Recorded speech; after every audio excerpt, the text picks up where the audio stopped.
My greatest encouragement for young people who want to grow in the spiritual life is to become friends with Pier Giorgio Frassati. What stood out most of Pier Giorgio? Pier Giorgio. He's being exceptional in everything. I think he chose me. That's what I always say. He understood every relationship inside the possibility of a friendship. Sometimes I'm accused of talking more about Pier Giorgio than Jesus, but I don't think that Jesus is really upset about that. I just think that it's another way to speak to the life of Christ. Pier Giorgio being a friend of others, a friend of Jesus, a friend of Mary, a friend of the church, a friend of the poor, has inspired me to become a better friend.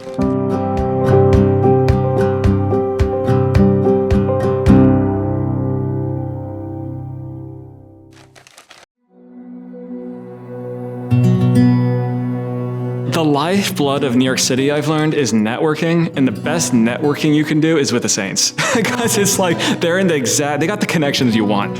I think the thing that scares young people the most as far as taking their spiritual life seriously is the fact that they have to give up part of themselves. Morality is equated with slavery and not being able to live life to the full when you realize that that's actually not true, that the most natural thing for you to do is grow in your relationship with God. When you see in Frassati is what happens when you put God first. I first met Blessed Pier Giorgio Frassati when I was in college. There's just something about him that's friendly and warm, and his life is a beautiful life. And I was attracted to his intensity of life, like living the Christian life in a very intentional way without having to give up what makes life fun, whether it was being with friends, whether it was playing jokes, whether it was going into nature and hiking and mountain climbing. That you could have that intensity of the Christian life, going to Mass, adoration, growing in virtue, but then also be joyful and have fun in life at the same time.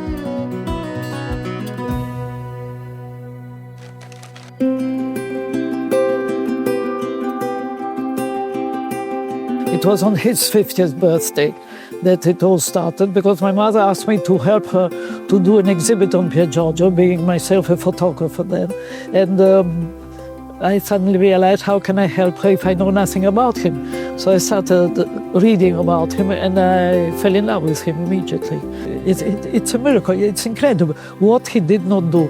Talking to the Cardinal of Torino lately, he told me, I don't know so well Pier Giorgio's life, but I know how important he's been for the town of Turin during his life.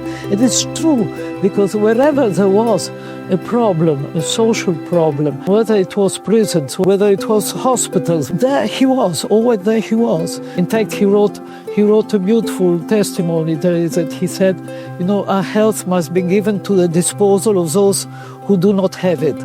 Otherwise, it would be a treason of the great gift of God we have. I think there is really nothing that he did in his life or said in his life that was not dictated by charity. When he became a blessed, in that summer for the young people of my parish, I was a seminarian. We were invited to present Pier Giorgio. I went to the library and I bought the only 2 books remained. And I remember when I finished this first book, I remember I was on the sunset and I was so touched. And I closed the book and told to him, my dear, I hope one day to meet you.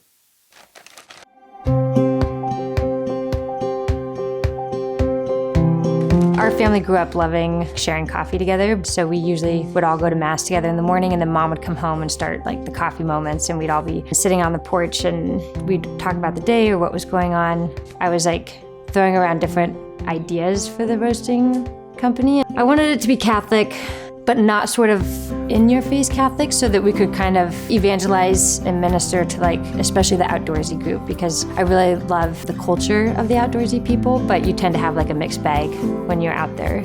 I loved the idea of the Camino, you're journeying towards somewhere, or the Way, or Pilgrim Roasters. I wanted something like that, and all of a sudden Verso also just popped in my head, and that's kind of how it happened. It wasn't I had a huge devotion to Pier Giorgio. Someone had given me a prayer card years before, and I'd always had that, but he was just a very quiet presence, and then it was just very clear to me use Verso coffee. And a lot of people were like, no one will ever be able to pronounce that. It's not going to be easy to find on the website. Don't use that name. But I was like very certain that I wanted to keep it. I feel like it was always been a quiet presence.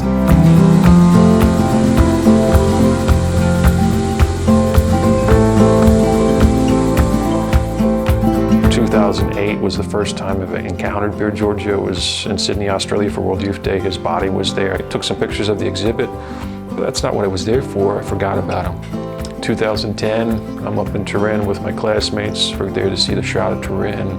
Somebody takes a number of us to La Crocetta and to a lot of the other churches that Pier Giorgio was involved in. But again, we were there for the Shroud. We see the Shroud, we walk past his tomb there and forgot about him for 10 years. And it was in COVID when Bishop Robert Guglielmone gave me the directive to start this new community. And over the next month or two, as the world shut down for COVID, I picked up Man of the Beatitudes, the book again. I read it and I said, this is a young guy that wasn't afraid, to get sick, that wasn't afraid to go into the slums of Turin. I was really upset at the time, even though I didn't publicly say anything, over the fact that we were not allowed to be priests. We had access to the sacraments ourselves, but nobody else did. We were told not to, and it didn't sit well with me. And here's a guy who died from going out, by all estimates. That's how he contracted the polio that he died of.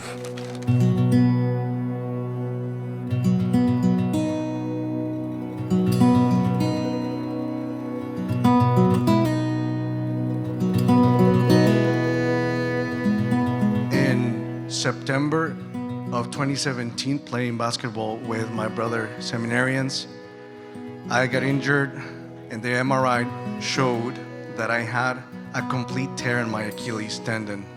My doctor contacted me that same day and he advised me to make arrangements to have a surgery. It was going to be a painful recovery and perhaps a very long one. And with that heavy heart, the following day, after going to Mass at St. John's Seminary, the idea came to me that maybe I should make a novena. Thinking about that, I received the inspiration to make the novena to Blessed Pier Giorgio Frassati. I got to learn about who he was through a YouTube video. One day just scrolling, like all of us do all the time, And it was a very short video, no more than 10 minutes, talking about who he was. Decided to make a novena to see what came out of that very simple exercise of just prayer with someone who led a Christian life, a friend that is literally 100 years dead to the world, but alive in God, because the scripture tells us God is a God of the living. I began my novena that same day, and one day I went to the chapel when nobody was there. I was praying, and I started to feel a sensation of heat around the area of my injury. And I honestly thought that maybe something was catching on fire underneath the pews. But when I checked for it, I couldn't see anything. And I just noticed that the sensation of heat was still present on the area of my injury. Sometimes we think that these little things, it's only us who care about them. For everybody else, they would just see us limping around, and they're like, okay, well, not a big deal. But we know the pain that we carry, the discomfort, and the stress, and you name it. And sometimes we think, well, nobody else cares. And God cares about every single detail of our existence. And when the saints become part of our journey, they care about everything as well, no matter how big, how small it is. When I finish my prayer, I continue on with my days. But from that day on, I just never thought about my injury. Again, I stopped wearing braces. I just didn't feel I needed them. And at this point, I already had an appointment to visit a surgeon to do the planning for my surgery on November 15. The surgeon checked my images from the MRI. Then he examined me with something that is called the Thompson test. That test, which is 96% accurate to diagnose Achilles injuries, should have shown that I had a tear, and it didn't. Then he went ahead to touch with his thumb the area of my injury, because in 70% of the cases, just by touching, you are able to feel the gap, the tear, the hole in the Achilles, something that I had felt myself before, but he didn't find it. He was confused. He told me, you must have somebody up there looking after you. And at that moment is when I remembered the incident in the chapel when I felt that sensation of heat. The case basically presented itself on two levels, as all cases of supposed miracles do. The first level is the medical issue. The diagnosis was pretty simple because there was an MRI. We now enter into the theological issue. In other words, whom did he pray to? Did he pray to anybody else? How was the prayer conducted? And what were the results of the prayer? So all of that investigation took place in the Archdiocese of Los Angeles. And then, as is the law in causes of canonization, everything was sent to the dicastery in Rome, where it was examined. Finally, it goes to the Holy Father, whom, as Father Juan also said, approved the results of the studies of the medical board, the theological consultors, and the cardinals and bishops, and said and declared that this was indeed a bona fide miracle granted by God through the intercession of Pier Giorgio Frassati, and therefore it can be used for his canonization.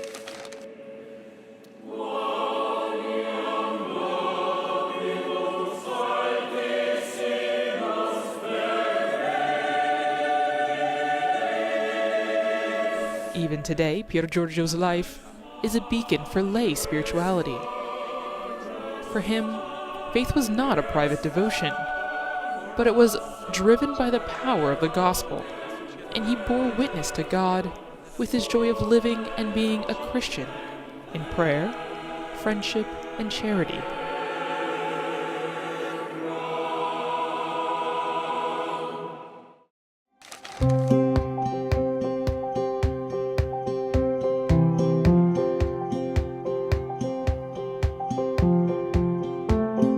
If we limit Pier Giorgio to just a fun-loving, go-lucky guy, we're doing him a disservice. He's much more than that. There is a sadness to Frassati's heart. You know, he suffered a lot when it came to living his Catholic faith openly in Turin at the time, which I think many people in America today especially think that would have been the easiest thing in the world because you're in Italy. It was not. It was incredibly countercultural to talk about God and to talk about your faith because people thought it was so backwards. I mean, he was in front of demonstrations. He was walking next to the Eucharist while people were right beside him ready to give him a blow. On top of that, this was the biggest misunderstanding with his family. They didn't understand him precisely because he took his faith so seriously. The reason why I think that that really speaks to people today, especially young people, is because people want direction. People realize that the world is giving them empty promises and saying you can choose your own direction, and people are getting lost. And the seriousness of Pier Giorgio Frassati when it came to his faith, giving him direction, really speaks to people. It set him apart. You read the letters from his family, what they said about him, totally misunderstanding him. There's a lot of young people who are starting to take their faith more seriously, and their families don't get it. The letter I remember the best, the one he wrote to his sister, to my mother when she got married, because she left him. So my sister must have written to him how you said, because he answered the letter saying, you asked me if I am allegro, I don't know how to say, if I am happy, and he answers, how could I not be as long as faith gives me strength, and you cannot but be happy. He says, grief, dolore, grief, it's a different thing, but it's a good thing, because it helps us in our character. Pier Giorgio, in the big capital V sense of the word, never had a vocation. Like, he wanted to get married. His family didn't want him to marry the girl he was in love with. I think he considered the priesthood, and that didn't work out. He wanted to help the people in the coal mines, and his dad wanted him to take a more professional approach. And so he's so relatable to our culture now, and I think he's the saint of our times, because people are so they just want a direct path. They want God to tell them what they're supposed to do. They want to be married. They want to have a vocation. I need to know now. But Pier Giorgio, I don't think ever really knew. He just poured his heart out to Christ, and Christ just that was the saint God created him to be. Right, whereas Pier Giorgio was, by all means, the epitome of the rich young man of the gospel. He had wealth, health, he had looks. He had everything at his grasp, and yet those did not become his downfall. It was a virus he contracted by going out and not just staying in a safe space. Christianity just isn't about safety. Look at the cross. I think that my friendship with Giorgio places also a challenge for my priesthood. Because the Bible tells us, to the one who much has been entrusted, much will be demanded. As it is, when the Lord granted me the gift of my ordination, He already placed a huge responsibility in my hands. And then this gift of this miracle, look in my life next to the life of Giorgio, could seem so intimidating. But somebody said, when you see someone who has gone a greater distance, has climbed higher, we should think, how can I learn from them to also keep going up? And that's what my friend Giorgio inspires me to do. To the heights, as Giorgio says, to go and aim for the heights.